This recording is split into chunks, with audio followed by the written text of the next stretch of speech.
of some individual when you talk about submission. But when you go back into our heritage and to our resources that we have, submission is not a matter of forcefully doing something or not having ability to choose. Rather, is about a choice that you're proud of. Is a decision you make and you let something bigger than you guide you. That was the word submission. And from the submission, peace comes. That's the reason the word Salim and Islam has that peace in it. So we can say Islam is a submission that eventually leads to peace. Because humanity always, when we count ourselves as the teacher and the source of every inspiration that we need, we don't find peace. We're always struggling. We're always confused. We're always confused. A proof of atheists. Not everybody of them, not every atheist is the same. Imam Ali alayhi salam explains that very well. That people become atheists and they reject the notion of God. Some out of fear, some out of greed, and some out of arrogance. So it's not the same reason why everybody stop believing in God. And we should not, somehow treat everyone and assume everyone is the way they are because they are like everyone else. We are very, very, very complex creature. What we go through, it impacts every second of our lives, our childhood, our upbringing, our environment, our biological existence has an impact. So we're not a one-dimensional creature. Constantly we are getting influenced by so many, many factors. But one thing that we can see is that peace is not a promise that has been made easily by people like Nietzsche, as a famous, well-known philosopher. We see a lot of these nihilistic mentality that there is no notion of bigger, power, the source of and purpose of creation, a goal and purpose for our existence. They say all of that is nonsense. It makes no sense. We are here because we're here, and now we have to do what we have to do to survive, and this is all as the life is. It's a very, very bleak, depressing image. It's not that good. But interestingly, we see that in recent years, in probably the last 2 decades, this idea of atheism, it's being converted to anti-theism. And what I mean by that, atheism was lack of belief in God. You don't believe in God. Reject there's God. But right now, atheism is not about that you don't believe in God. It's that anyone who believes in God, you viciously attack them. You make fun of them. You call them names. You accuse them of ignorance. That's the reason you see a lot of well-known and basically popular atheists. A lot of their focus is attack religions. That's all it's about. It's not to much talk about their own ideology, which it is an ideology. It's a religion in its own form because they believe in certain things. They believe there is no God. They believe there is no God. Again, and it's been said by so many people that when it comes to if there is a God or not, when it comes to believe, we cannot use empirical evidence to prove or disprove God. Because empirical evidence is about empirical matter. Well, you can actually examine in that form. But when it comes to God and the notion of metaphysics is beyond the ability of that. So it doesn't have ability to prove it or disprove it. But atheism has a lot of contemporary scholars that they talk about it. Is more of, they claim that they are ambassadors of science. That's what they think. I'm an atheist means I believe in science. They even tell you that. When in reality, atheism has nothing to do with science. Science is literally a methodology, right? It's not even a belief system. It's a methodology how to understand the function of the universe, the world, the nature of the universe that it is. Has nothing to do with ideology, but unfortunately is being hijacked by atheists. Oh, because of this scientific fact, because of that and that, there's no God. Which in reality is absurd. So to talk about submission in this time is very difficult. It's very difficult. Because right away you will be attacked by this vicious anti-theist, anti-religion, anti-God mentality. And sometimes it's not really easy to debate with them because we're not speaking the same language. It's not even about the methodology they use is not something you can debate easily. It's not the weakness of the religion that doesn't have answer. Is that the language they speak is not the language that's supposed to be used in that path. But when we talk about these three individuals, what is unique about their life, and they become personalities that even we see people from different religions, they admire them. Hindus admire Abu Abdullah and Hussein alayhi salam. Right? Abu al-Fadl Abbas is a personality that even some non-Muslim name their child after him. Because when they hear the story of bravery and his devotion, it is something admirable to every human being. Every decent person that recognizes that. So submission brings a sense of power. To be a minority in a small group of people and stand against a majority and still maintain your character, maintain your faith, stand for your values, it is something admirable.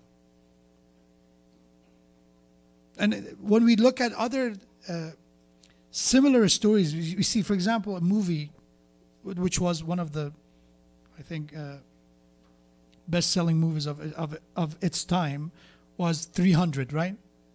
You heard about it because it was that notion. A lot of people said, oh, it's the history, lying about history and all that. But the notion was a minority standing against a majority. That's all it was. Forget about how fact and how historically accurate that was or not, but that was something that every viewer kind of liked, that a small group of people that eventually gave their life for that cause, whatever that cause was. They're being admired, even if they are, as I said, it was based on a comic, I believe. It was not accurate. They don't even claim that it was based on historical fact. It was something for entertainment. So when it comes to these three personalities, I wanted to, again, emphasize on that. What they were achieving from this sense of submission, not a blind submission. Willingly, consciously being submitted to Allah subhanahu wa ta'ala. That impacted their decisions and their life. Made them human beings that they are. They are dignified. They have values. And there's someone that you can be proud to look at them. You can be admired, you can be impressed and inspired by their story. If it has one lesson to us, is that to know the value of submission and Islam, taslim. That sometimes we know a lot of things, but submission is lacking. Submission is the key. If you have so many traditions by the Ahlul Bayt, that if you call yourself our follower, that you believe in the Prophet, you believe in God, you believe in Ahlul Bayt, but your action is not a resemblance of your words, you're not following us. You're not our follower. It's because, yes, it is important that consciously you find something to believe in, to follow. But ultimately is that how much submission you have, how much you practice that, how much you believe in that. Your belief, does it manifest itself in action or not? Imam Zain al-Abidin alayhi salam is a personality. I mentioned a German professor, Anna Marie Schimmel. I don't know how they pronounce it in German, but she's a professor. I believe she passed away in 2003. So she's a very contemporary scholar. Her specialty was Islam, and she studied Maulana. But one of the, and she was also an expert in Arabic language. She was somebody who herself said, I'm deeply in love with when it comes to the text of Imam Zain al-Abidin, especially Sayfay Sajjadiyya. When I read this dua, and she said, I don't read it in translation, I read it in Arabic. I see something that is, the way I talk to God, it transformed the way I talk. She did not convert to Islam, but again, she was somebody who recognized that beauty. And when she passed away, I mentioned that if you probably will see the photo online, she asked that on her tombstone, on her gravestone, to put the hadith of the Prophet, also narrated from Imam Ali alayhi salam, that it said, "An-nasu niyamun إِذَا مَاتُوا انْتَبَهُ, which translate as people are in sleep. They're in the sense of being heedless, غافل. إِذَا مَاتُوا, when they die, انْتَبَهُ. That's the true awakening moment for a lot of people. For nas. For people. Not for a person who found his path. Not for a mu'min. Not for one who find faith. For a regular person, this life is like sleepwalking. It's like we have dreams and all that. When the actual day happen, you wake up, all the mirages start to disappear. The illusion of the reality. This is the way. And she asked to be written in Arabic and translated on her tombstone. So these three personalities have something to offer for humanity. And of course, for us, as someone we love, we name our children, we're honored to be follower of these three individuals. It is something to learn from them. And what is that? And as I said, that is submission. Allah in Quran in Surah Baqarah verse 112 said, Bala man aslama wajhahu lillahi wa huwa muhsin. This is the beauty of this ayah. So the one who submit his face, himself, to the will of God, wa huwa muhsin, as long as he is virtuous. It's not that I'm submitted to God and let whatever happens. No, you submit to the will of God and you are muhsin. You're a doer of good. You're a virtuous person. Such person, فَلَهُ أَجْرُهُ عِنْدَ رَبِّهِ. Such person's reward is reserved with God. وَلَا خَوْفٌ عَلَيْهِمْ وَلَا هُمْ يَحْزَنُونَ. Such person must have no fear and no reason to grieve. It means they're set for life. That's literally لا خوف عليهم ولا يحزنون, means there is no reason to be scared and there is no reason to regret. You're set. You're on the right path, you're doing it right. You're virtuous and you're submitted to God. And this submission to God is very, very important to understand. Because sometimes literally after we find there is a God, after we find there is a requirement to believe in a prophet, we know the hierarchy of faith. Then it comes to the moment of practice. To moment of practice, there's a lot of obstacles between us and practice. The reason we don't submit to the will of God is not that we don't know, we know. That's the reason a lot of people are agnostic. They know there is a power in the universe. There's someone, there's something in the world.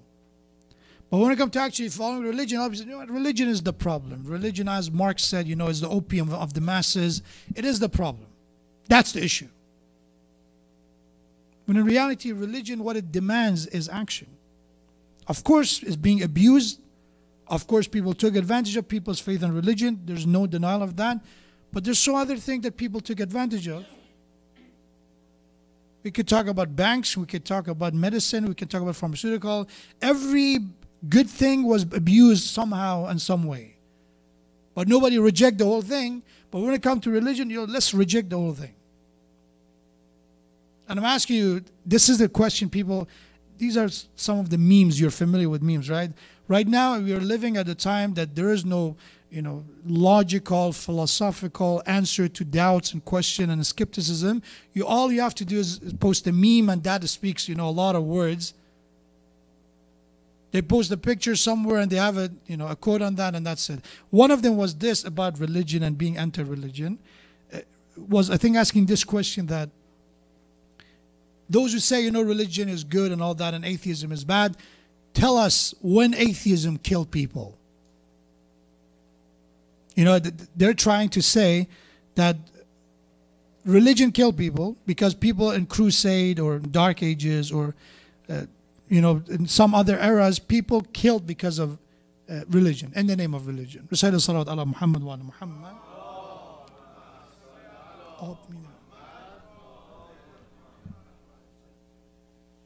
And he said, but atheism never killed anyone. They put in a lot of these memes. I don't have the exact quote on the meme, but they say that. And usually it's being posted by a teenager or probably the young person who think, oh, that's it. I solved the mystery. This was the issue. And the answer is that, how many people atheism killed? The small number is 100 million. Yeah, Second World War, communism. That's a small number. We don't know how many other exist. But the small one you can look at, what was communism about? It was not about religion. It was about exactly defeating and fighting objectively against any notion of God and any notion of religion. And it kills 100 people, and 100 million people, and it creates so much problem that even till today, people are paying the price for that. So that is the answer. But when you leave that and you don't think about it, maybe I don't even have the answer right away, but all you have to do is to take a look at the history and study it a bit, and you get the answer. So submission to Allah subhanahu wa ta'ala, as long as you're virtuous, it has the benefit of guiding us toward peace, toward salvation. When Abu Abdullah Hussein alayhi salam said, La ara al-mawta illa as-sa'ada, right? I don't see death anything but salvation. It's not that this person, God forbid, is seeking death or not appreciating life, the value and the precious gift of life, because there is a continuation for that sentence. I see nothing about death but salvation. وَالْحَيَاةَ مَعَ الظَّالِمِينَ إِلَّا بَرَمًا. When a life that I have to deal with oppressors and tyrants and accept the defeat and be submitted to the will of tyrants, I think nothing but suffering. That life is a suffering, and the death compared with that is salvation. And this notion is admirable by every human being. By every human being. You tell them this idea that, okay, I'd be submitted to an oppressor, a tyrant, a dictator is better, or to choose death, such a death over this kind of life. Even an atheist will admire that. To stand to justice, to stand against tyranny in any form. So we need, my dear brothers and sisters, to look at the teaching of Ahlul Bayt as a lesson of submission to Allah subhanahu wa ta'ala. Not blindly following, but once we have the guidance, we have to stick to it. What is a submission? Whenever I think twice. I know my faith tells me be submit to God and do the right thing no matter what, how much money I'm going to lose, how much probably trouble I go through if I do the right thing. When I stick to that value, it is something. Nelson Mandela, I think he said something recently. It's not, again, when we quote somebody, it's not a, I think it's like in Twitter, they said not every retweet doesn't mean endorsement. So I'm not endorsing him, but it was interesting. He has a statement which is very similar to a statement by the Awliya Allah and the prophets of God and Ahlul Bayt. I think somebody asked him that he made a statement regarding a certain issue. And they said, are you not concerned that people who are supporting you financially or helping you somehow, or they have power to somehow create a problem for you, your statement is going to provoke them and they're going to come against you, or they're going to somehow have some form of resistance with you and what you're trying to do? And he said this, said a man who cannot stick to his principles when it comes to power and when it gains something, such person doesn't deserve to be a leader. It means that when I was not recognized in the world as Nelson Mandela and nobody knew me and nobody invited me, and I was in prison, I had some values and principles, and now, yeah, I'm invited and I have a big audience. Today I'm not going to undermine my values because now I need the people's approval somehow. And everybody applaud that. Everybody applaud that, and that venue, everybody appreciate that. Why is that? Because to become like others and to change and give up on who you are, it's very, very simple. But the reality is that a choice we make, or is the decision that others make for us and we're forced to become like them? That is the question. And let me finish, inshallah. I think my time is over. So, inshallah, we learned this lesson of submission, to appreciate our faith, to practice our faith. To practice our faith is not to offend anyone, but if somebody feels offended by our faith, it's their problem, it's not my problem. It's not my problem. I don't want to be offensive, but me walking here is going to make them feel offended. That's not my problem. And lastly, one more lesson, that's a lesson small that I finished, it's my closing point, is regarding sibling relationship and father and child relationship between these three individuals. When we talk about how we can talk about poetries of Sayyid al-Shuhada and about Fadl Abbas and don't understand that very, very strong bond between two brothers. I feel that among our families, individualism has grown so much that people care so much about their dreams and their ambitions and what they want to do, that even that bond is not as strong as before. There's exceptions to every case, but that's what I see in some cases. That even their own brother is like a stranger to them. Why? Because they do their own thing and I do my own thing. It's not to give up on what you do, it's not to don't have ambition, but it is that bond, that relationship, it is something fundamentally important to our well-being. Because we were family oriented from the dawn of time. We wanted to have family, to stick to family, the importance of family. But recently the notion of family is, because of the modern way that people interact, friendship and all that, it is something to ponder and think about. Encourage our children to understand that, teach them about that bond, the siblings bond. When we talk about Hazrat Zainab and Imam Hussein, a lot of probably people who came from the East, means the immigrant, the first generation immigrants, they get it. Forget about the beauty of the life of Abu Abdullah Hussein, the sacrifice of Hazrat Zainab and the bravery of Hazrat Zainab. Just that relationship between a brother and sisters has a beauty. It is something touching. But with some people, especially the new generation, they don't get it. It was a big deal. Yes, that relationship was much more than being siblings. It was because of Allah. I know all that. But if you like it or not, it was about that siblinghood as well. That was a key factor. And same thing about father and child. Imam Zainul Abidin, he was ill in the day of Ashura, but he still attempted to go to the battle. So Dad, let me go. Let me go. If I'm alive, I don't want you to be the one go to the battle. We have lean on his sword to stand up until Imam ordered him to sit. There is a reason for you to stay alive. That relationship, we have to work on that. In addition to salat and prayers, in addition to all the symbols of rituals and practices we have, there is something fundamentally important about family. And it is something organic. It is not something we can force. We cannot force two people to love each other. It is something organic, and that organic environment happens if parents provide that. When you compare your child with the other child, you break that organic relationship. When you always somehow bash them because of the achievement of another person, you are hurting that relationship. And sometimes encouraging people to move away. This is something I'm pretty sure is going to get me into trouble to saying that, but I'm going to say it anyway. That's a personal opinion. I could be wrong.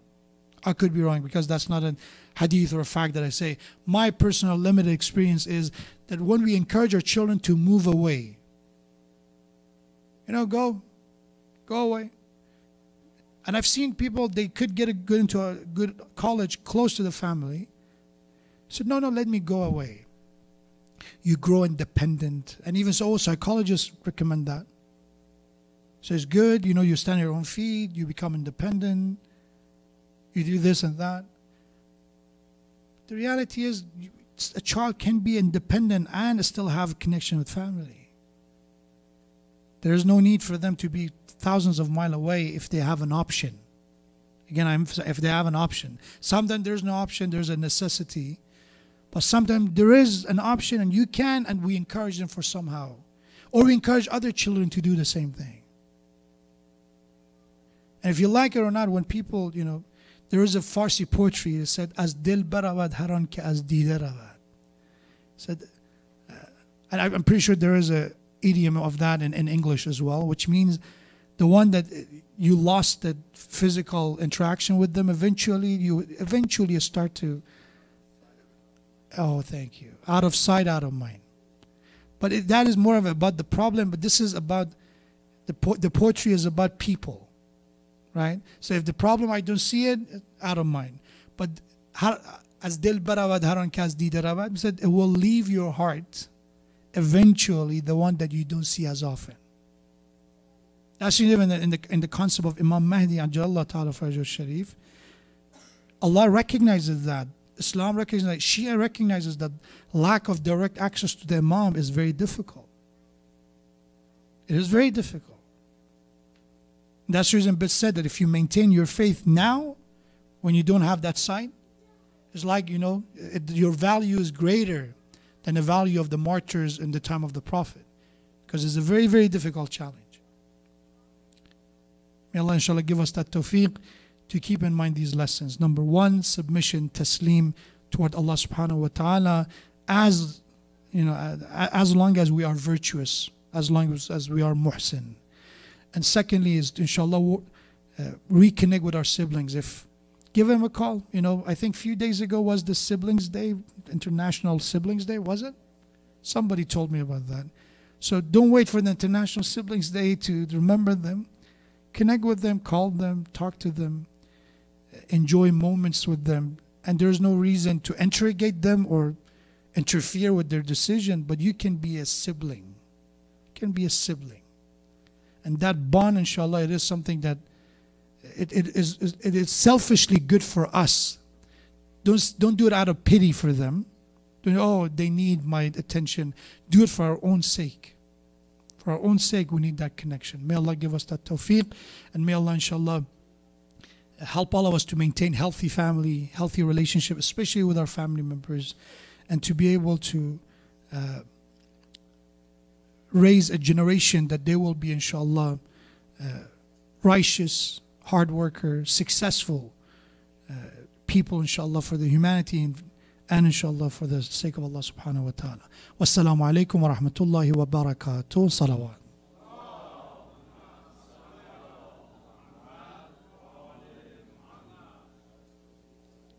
Do we have time for Q&A? Okay, I don't have it. Usually I get a hint that we have time. Let's go with the Q&A if we have any. Yes.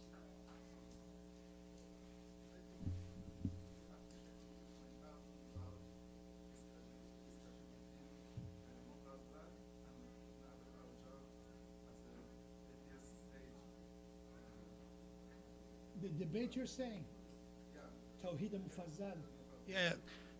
He mentioned that a good reference that we can appreciate is a book called Tawheed al-Mufazzal, or Monotheism of Mufazzal, which it is a discussion that one of the companion of Imam Sadiq had with them when he was debating a materialist or an atheist.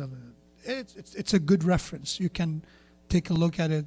Tawheed al-Mufazzal. Yeah. Thank you. Bismillah.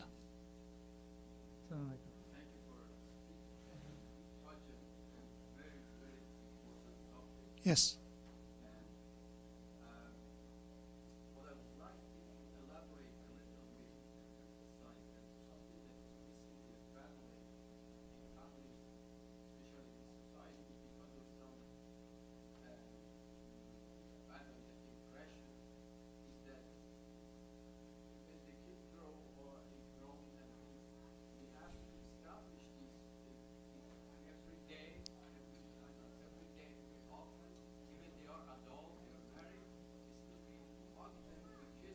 Right. Right. Right. Right.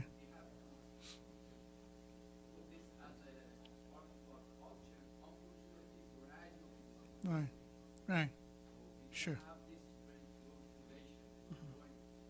Sure.